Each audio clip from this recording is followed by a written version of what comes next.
Alrighty then, let's get started. We're gonna keep digging into the EU battery regulation. Today we're gonna focus on the risk assessment part. The risk assessment, there are actually two risk assessments. If you're a big enough company and earn enough money, you're gonna have to do a risk assessment on your supply chain. But today we're gonna focus on the risk assessment that is applicable to all companies that have batteries in their products. And that is the risk assessment that is part of the CE marking, the now mandatory CE marking. So this risk assessment has to be done as part of the CE marking. So how do you do a risk assessment then, right?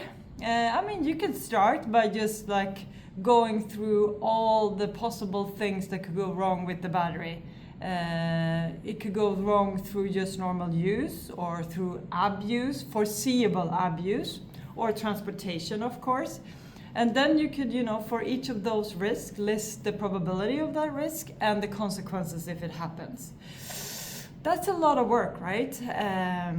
But I will give you in on the secret here. You actually don't have to reinvent the wheel, because this is something you can use the standards for. There are a whole bunch of standards out there for batteries that are actually listing test cases that you should put your batteries through. And these test cases are actually testing these risks that you have identified. Or you don't even have to identify the risks yourself, right? Because each of these test cases corresponds to a risk. And by testing it, you are also going to tell the probability that it happens and the consequences if it happens. And if you are within the range that the standard declares for that specific test case, you're fine, right? Okay, but there are tons and tons and tons of standards out there. We're gonna drop 2 documents in the comments below. That is actually a collection of standards. So they look like this. Really good. And here you can see, that if you have a LMT battery, what types of tests, what types of standards are there for performance or transport or blah, blah, blah. And then you can select one of these standards and you can test against it.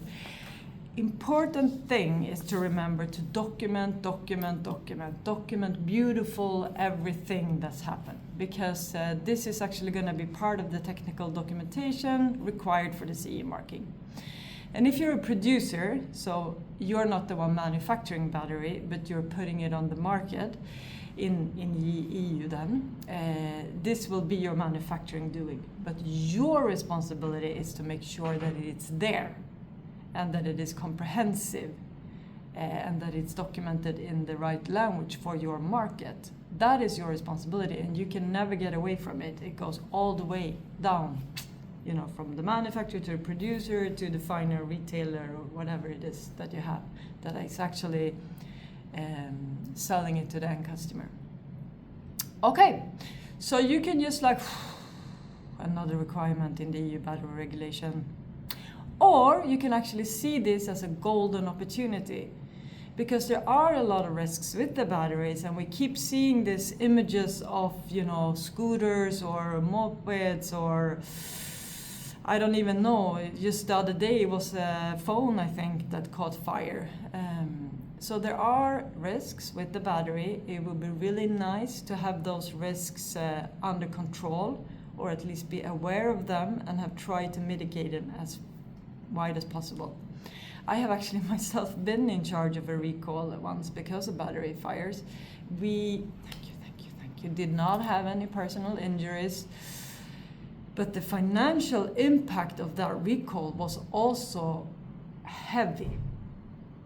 So there are many reasons to look at this and to get this under control. Okay, but if you feel that you need some help with this, just give us a call. We're happy to help. Have fun with the battery regulation. See you.